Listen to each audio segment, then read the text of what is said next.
Okay guys, welcome to the KP classes. My name is Vinay, and in today's class we will discuss about this very important chapter, that is history of Western art. So we will discuss from the beginning and till today's world how art changed, and it has changed the cultures, its impact and other things as well. So I'm going to start this now, and you guys can like, share and subscribe this video.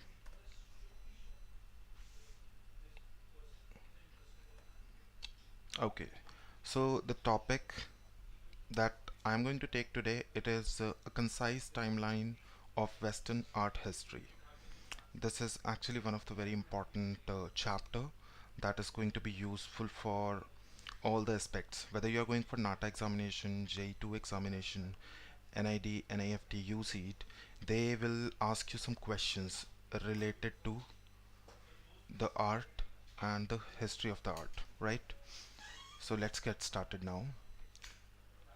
The very first question that comes in mind, that what is the meaning of art?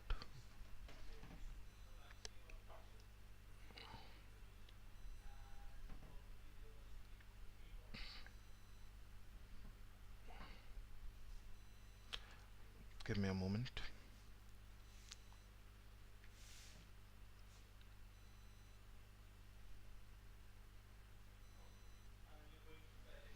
Okay, so the very first question that comes in mind, that what is the meaning of art, or what is art? So here you can see we have some topics, some points which are going to be helpful for you. The very first and easy definition of art: art is a way people express their feelings and ideas using their imagination and creativity, which is very simple to understand. The second thing it is saying, art can take many forms such as painting, drawing, sculpture, music, dance, and theater. Art can make us feel different emotions like happiness, sadness, excitement, or calm. Art can help us understand the world better by showing us different perspectives and ideas. Art can create, can create art. It is okay to make mistakes and keep practicing to get better. That's quite interesting. Now I'm going to discuss from the prehistoric art and till the contemporary art, the one we have nowadays. So this is the very first thing I would like to discuss about this prehistoric art, which has started before Christ, 40,000 till 4,000 before Christ. Some people, the early man, they have started making some rock carvings, pictorial imagery, sculptures, and stone arrangements by using the material, whatever the pigments they had, whatever the material and the tools they had, they started making these things. And these prehistoric paintings you can easily find in the southern part of the France and the northern region of the Spain. This specific space, specific region is very famous for this prehistoric art. They have different type of cave paintings available there. So the influential works, if we talk about, so we have Lascaux cave painting in France, and Paleolithic era paintings also we have. So I would like to show you, you don't have to remember the name of any specific type of painting. The motive of this class is to make you understand that what type of paintings were there and how can you differentiate between one to another. Okay, so this is a hand impression cave painting of Argentina. So you don't have to even remember the name of the artist or the paintings. It's not possible to remember the name and the artist name, the painting name of all the paintings. Some famous paintings are fine, but you just need to see this. You can easily identify that this is a kind of cave painting. The background and the texture you see, you easily can identify this thing. Also the pigments and the colors we have, that is also a little bit different, right?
Okay, guys, there was a technical issue in this live stream. Now, I believe it's all set.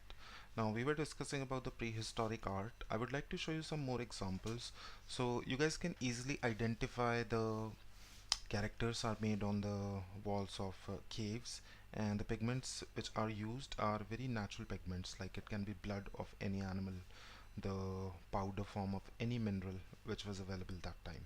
So the most important part of this lecture is for you is to identify the differences between the different type of arts, right?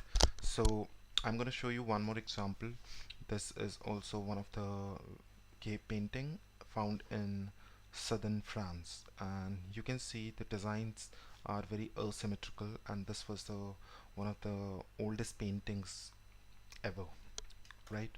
Now, coming to the next part, this is the starting part of the ancient civilizations, and the ancient art actually started 30,000 before Christ until 400 after that.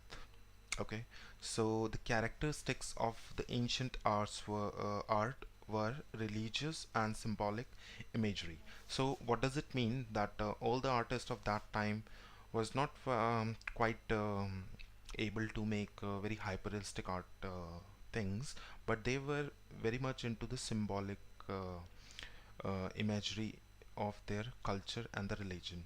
Decorations for utilization, like it could be an earthenware, a pot, or something like that. If you get to the you have seen some artwork or the artifacts from the Indus Valley civilization, that is also a type of ancient art. Because this is the lecture for the history of fine arts or the history of art in the Western world, so we'll take some examples from there only. And also they were very much indulged into the mythological stories. Okay, that time different type of religions were there in different civilizations, whether we talk about the Incas, the Mayan, and other civilizations of that time. So you will see all the things were related to the religious aspects. So the leading contributors during this time, the ancient art time, you would see the civilizations from Mesopotamia, Egypt, Greece, and the Americas. And I would like to show you some visual examples.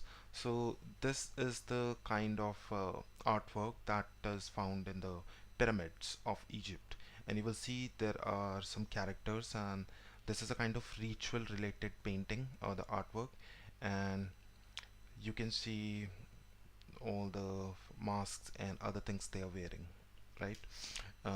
Same as you can see their uh, typical calligraphy and the pictorial mark they used to show some rituals or maybe to express some feelings. So these kind of pictorial marks also the type of art in ancient era.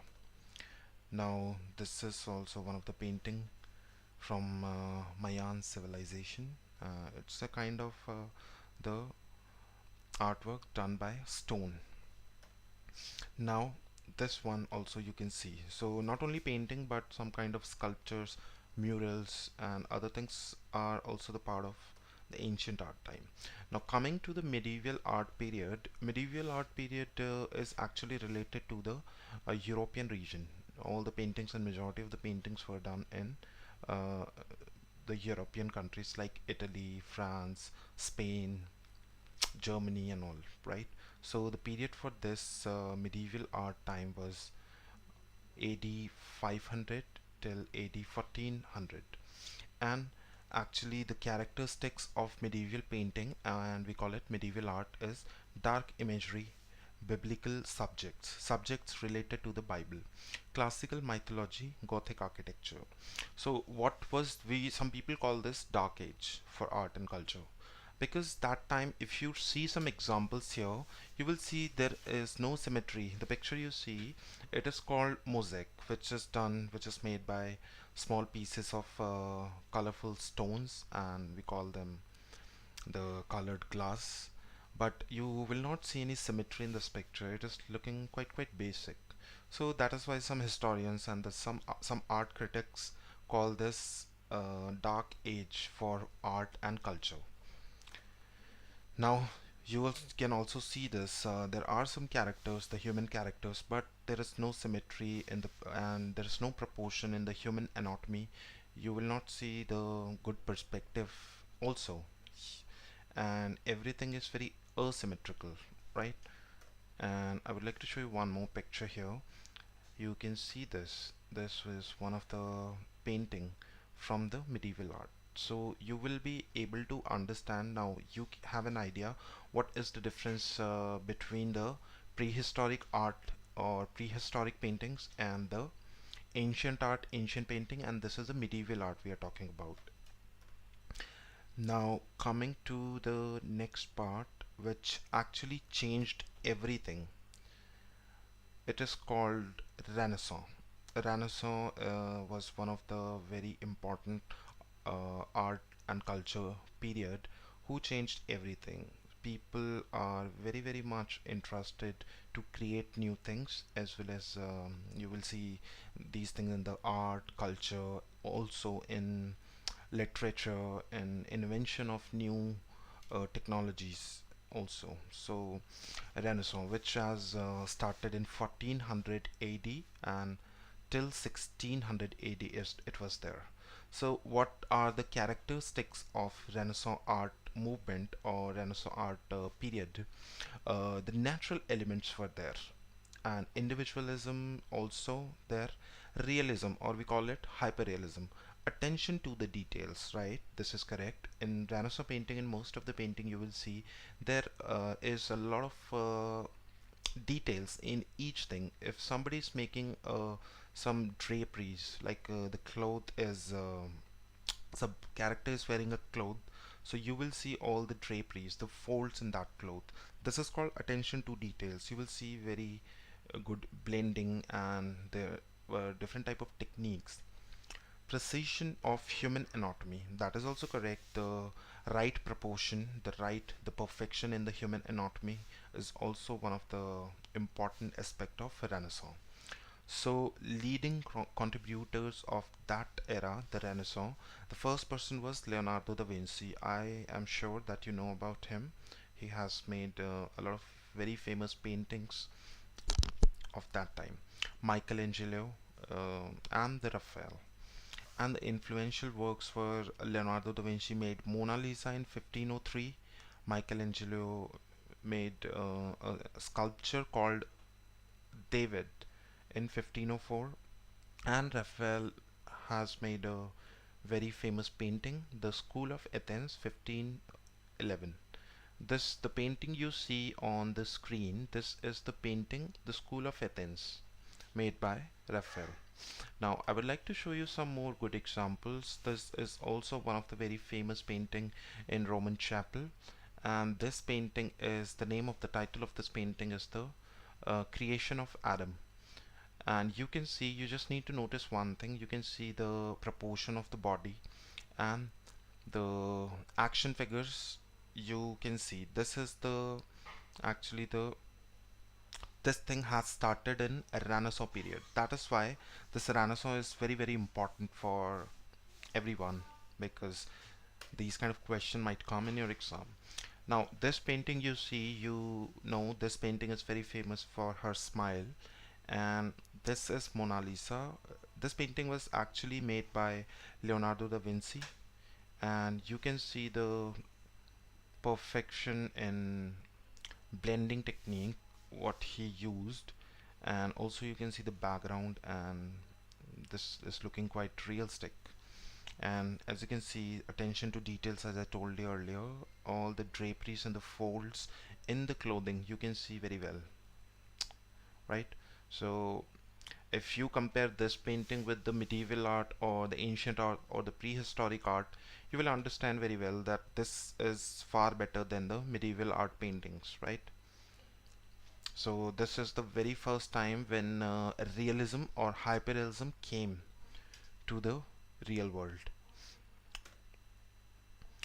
Now Lady with Irvine, this is also one of the very famous painting, but you have to focus again on the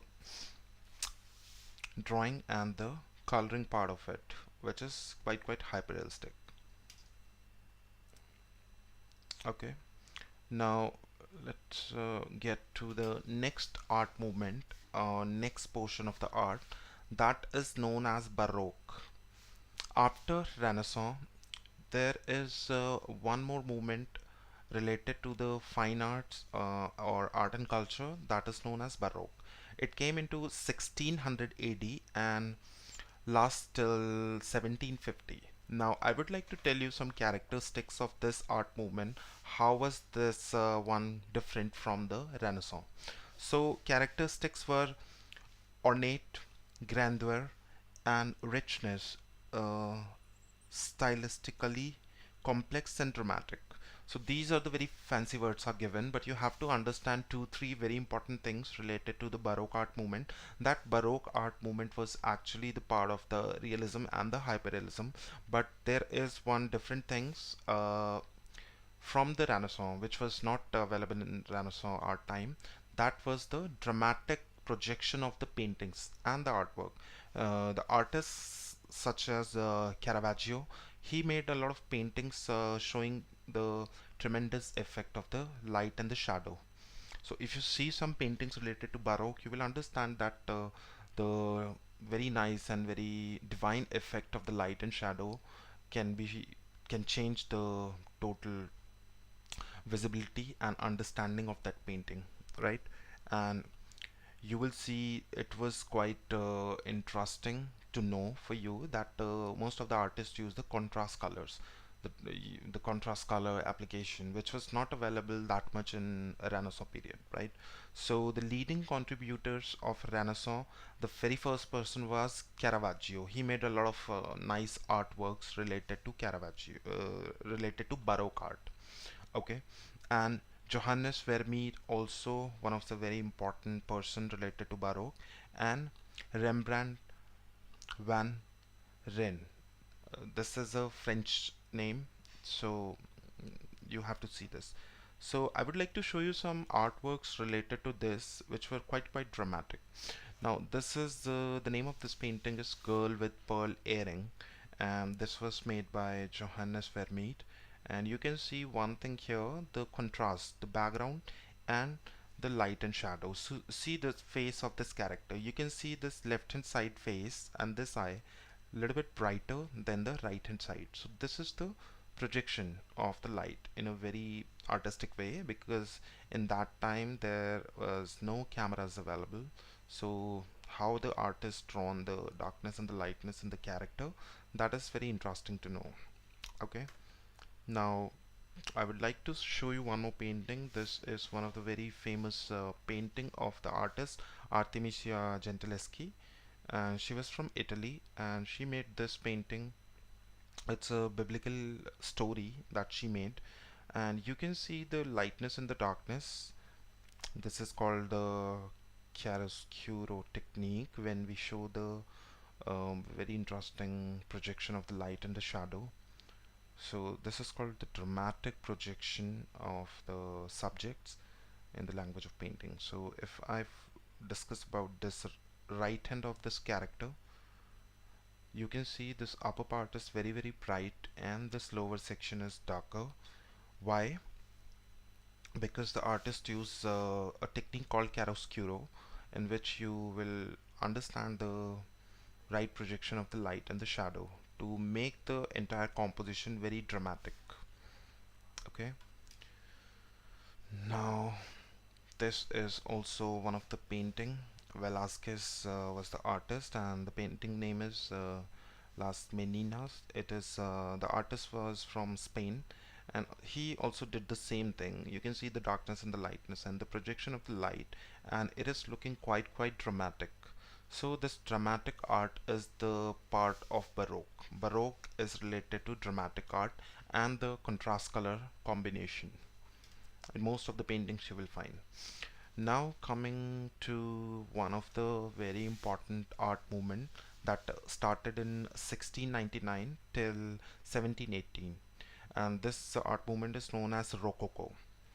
So the characteristics I would like to discuss, first of all, um, the lightness, elegance, natural forms, asymmetrical designs, subtle colors. So in a very simple language, I would like to tell you that all the artists who were related to Rococo art movements, they made all the art by using very soft colors, like the pastel color we can call them, like the different shades of pinks, blue, and very soothing colors.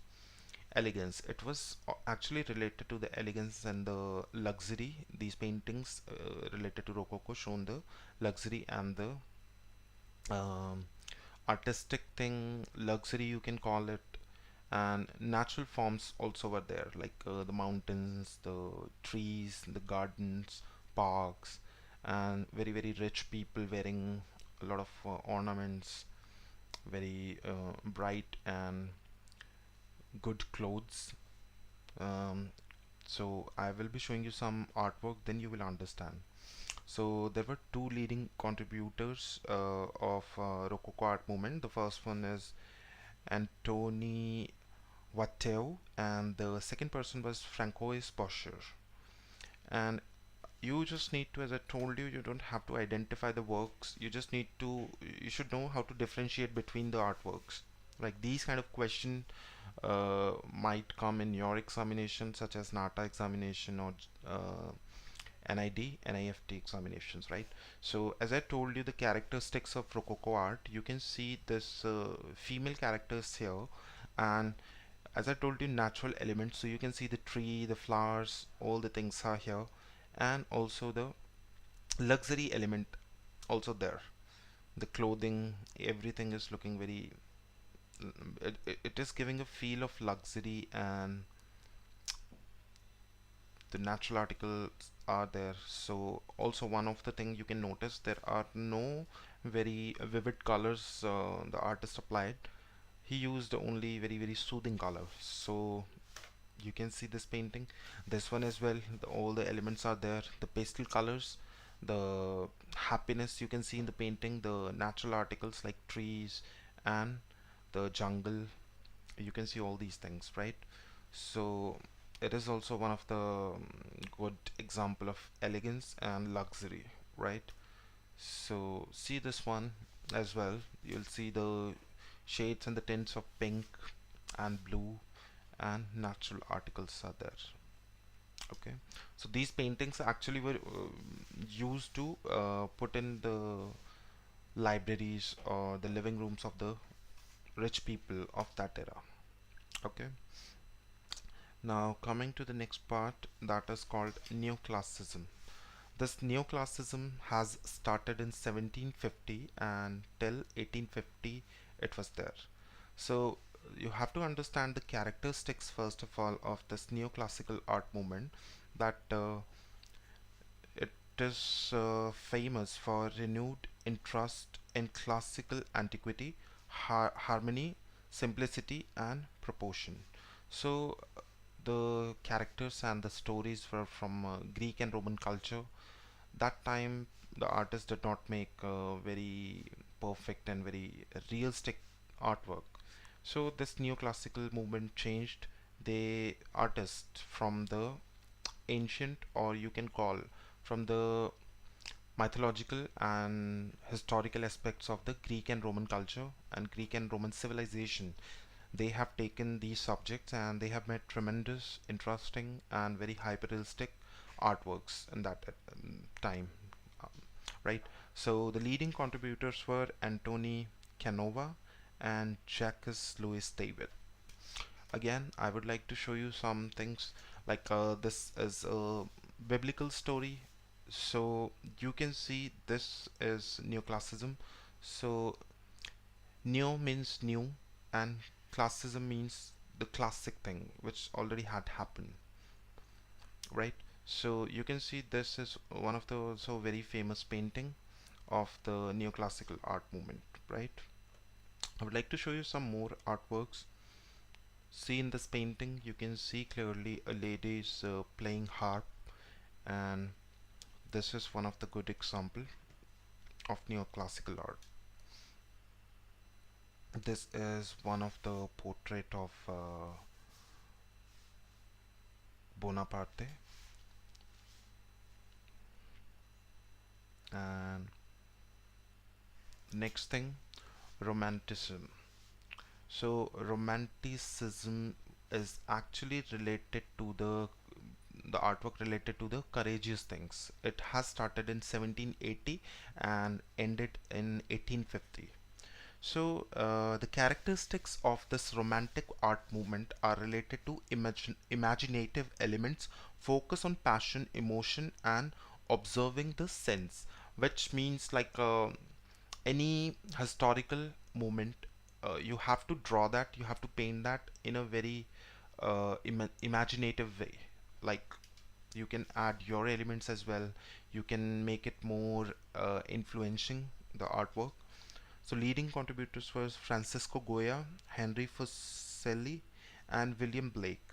I would like to show you some artworks. Like this might be a mythological story related to the Western world. So you can see the divine projection of the artwork here, right? I will show you this. This may be a story related to a war, a battle between two people or two communities. So this is also showing that in a very grand way. All the flags you can see, and port and boats, everything you can see here. This is related to the Romanticism. This painting as well, it can be related to a Greek or Roman culture, and the artist made it very divine. The projection of the artwork and everything you can see here. Okay. Now, coming to the one more art movement that was also important, this is called Realism, which has actually started in 1848 till 1900. And the characteristics are a detailed depiction of everyday life. Why realism is related to actual reality? Because in this era, 1848 till 1900, the invention of a photo camera was there. So people started taking pictures, some artists, and they have started making the real life and the actual things. These were not related to imaginary world or the hypothetical subjects. No, the subjects were related to the real things, the reality. So the leading contributors of realism were Gustave Courbet and Jean Francois Millet. These two people. So this is the painting related to the realism art movement. You can see there is nothing is hypothetical in this. Nobody is flying. Nobody is like related to the biblical stories. This is depiction and the imitation of the real thing. Like two people are standing in the left hand side and one person is standing in the right hand side, and you can see the dog, see the background, greenery, everything is there. So this is called the realism art movement. This painting also a good example of realism, as you can see a water body, a tree, grass, all the things. So it's looking quite realistic and good example of the realism art movement. Okay, this painting as well, one of the good example of a port of that time. You can see some people are working there, and nothing is hypothetical in this painting as well. Everything is possible and the day-to-day life projection of the art. Okay, now coming to the next term, that is called art nouveau. This art nouveau is started in 1890 and until 1910, and this characteristics of this long seamless lines and the curves, like all the curved lines and the wavy lines the artists use. Also the projection of colors was quite flat. They did not did the blending, as you can see, you can find in the Rococo, Baroque, and the Renaissance art movement. And the famous contributors of the this movement, Art Nouveau, were Alphonse Mucha, Antoni Gaudi, and Gustav Klimt. I probably believe that you have seen the paintings of Gustav Klimt, but I would like to discuss. As I said that there were the characteristics of the using of the curved lines and seamless lines we call them. So you can see the curved lines are there. You can see the projection of the color is quite flat, there is no blending, right? You can see this in the hairstyle, you also see this, and skin also. And also one more thing that you see, the outlines, very thick outlines were there. This is also a kind of art for decoration purposes, same as Rococo. Rococo is also for the interior designing purposes. The artist made that art, and in the same manner, this is also related to that. This painting, La Plume, you also can see this. The projection of the color is quite flat, and the curved lines are there, and color combination is also not very bright. Okay, dull colors are there. This is actually one of the very famous painting of famous artist Gustav Klimt. The name of the painting is The Kiss, and the colors he used are a little bit brighter, but the projection is almost the same. The curved lines are there. He used some dust of gold and platinum as well in this painting. So this is a good projection. Okay. Now, one important art movement that is important for everyone to understand is Impressionism, which has started in 1865 and until 1885. So I would like to tell you the characteristics first of all of this art movement. The artists used short, quick brush strokes and separation of color, sketch-like finish, modern subject matter. So what was the reason for Impressionism? I would like to tell you first thing, like some artists used to make a very hyperistic artwork as we see in Realism, Rococo, Baroque, also in the Renaissance. But during this time, 1865 or after 1865, some artists they said that whenever we observe something, we do see something, we do not notice all the fine lines and the details. So why don't we make some impressionism kind of paintings which will give an illusion of that thing. If you're making water, we'll use some random strokes to create an illusion of water, building, human, all the things, right? So I'll be showing you some pictures, then you will understand how impressionism can create illusions, right? So leading contributors were Claude Monet, Pierre Auguste Renoir. All these are the French and the German names. That's why these are a little bit different. Now you can see this painting. This is a painting which is done by using this technique called Impressionism. So all the strokes are not very clear. You cannot see all the details. The picture is not very HD, right? Because that artist who made this wanted to create an illusion of the water and the boat we have here, or the ship we have here, and the sky and the sun and all the things you do see, right? In this painting you will also see the good projection of the light and the shadow, but there is no detail, very fine detail in anything, but it is creating an illusion, right? So you can see the human characters, the tree and all the things, whatever you see here, right? This painting as well, water body, lake is there, some boats, humans, sky, tree, buildings, all the things you see, not very clear, not very HD, so the artist used the very random strokes. Okay, now after this we are going to discuss about a different art movement that is also important for you to understand, right? So I want to discuss post-impressionism, which has started somehow 1885 and until 1910. The characteristics of this post-impressionism art movements were subjective visions, symbolism, and abstraction. So actually the impressionism and the post-impressionism are quite similar to each other, but there are some differences in the techniques. Like some artists use the pointillism. To pointillism is a technique when we use the paintbrush and apply a lot of dots to make that. The painting you see on the screen, this is the that kind of painting called pointillism art, right? So leading contributors of this post-impressionism art movement were Georges Seurat and Vincent van Gogh. Okay, see this.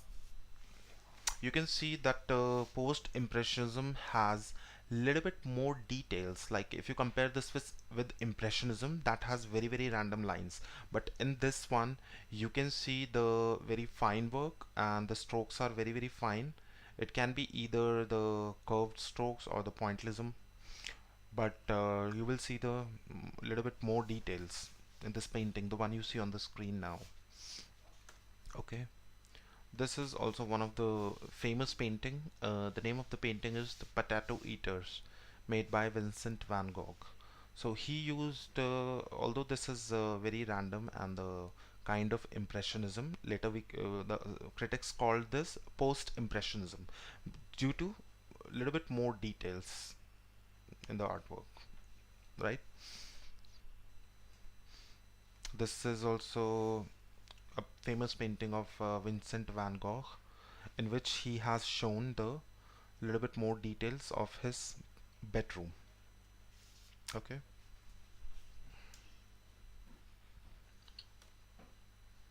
now there was one more art movement that is called Expressionism, which has started in 1905 until 1920. It was there.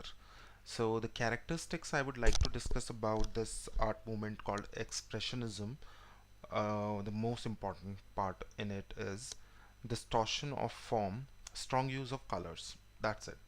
So the famous persons were Edvard Munch and Vasily Kand Kandinsky. Okay, would like to show you the two things I told you, that the distortion of the forms and shapes whatever we are using, and application of the bright colors. Let's get to this.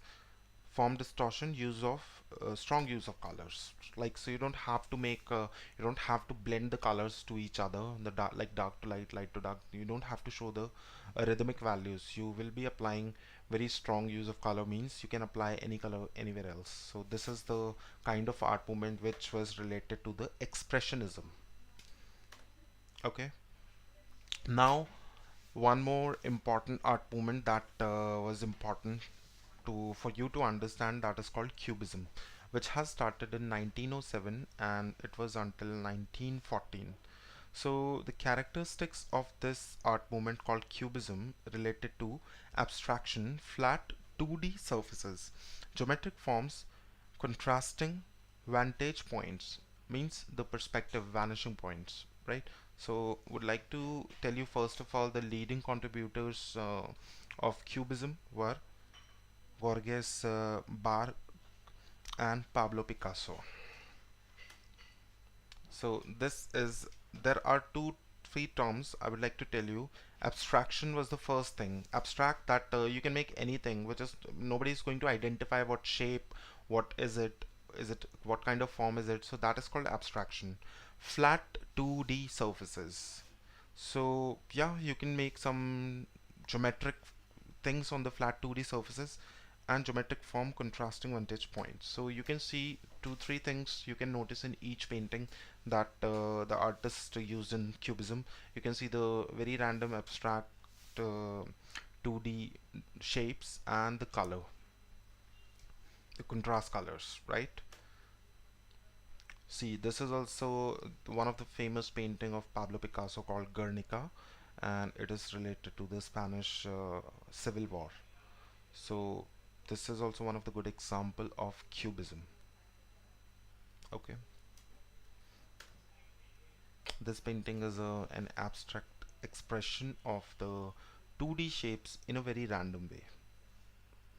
So as we discussed, and I believe you know about the abstract art. Abstract art is means, like if somebody is making an abstract art and 10 people are looking or watching that artwork, so they will interpret that artwork by themselves. The interpretation of that single artwork will be different for 10 different people, right? That's why this abstract art movement is important. Now one more art movement came, and this is related to surrealism. We call them surreal art, or surrealism was the name of the art movement, which has started in 1917 and it was until 1950. So what are the characteristics of this surreal art movement? I would like to tell you that exploration of dreams and unconsciousness, inspired by Sigmund Freud. Sigmund Freud was a psychologist from Austria, so he has given some theories about the unconscious mind of human beings. So some artists made that. So I would like to tell you that you have to compare that whatever we see in the dreams, which is very unrealistic, which is very different, that we have to take the subject and we are making, or any artist is making the painting on that subject or any kind of artwork, that is called surrealism, which is not related to the reality. Okay, and not even have, sometimes it is very logical, but the artwork at the end, it is important to create interest. You will see some artwork, you will understand. So some artists, the important leading contributors of this art movement called surrealism was Max Ernst, René Magritte, and Salvador Dali. So see this painting. It's looking like we watched something in the dreams. So this painting is related to that thing. Perceivance of Time by Salvador Dali. This painting as well, you can see it looking quite weird, but at the same time it is creating an interest to the viewers to watch this, to look at this, the painting. This painting as well, a good example of surreal art, and anybody who will look at this painting will decode this painting in a different way.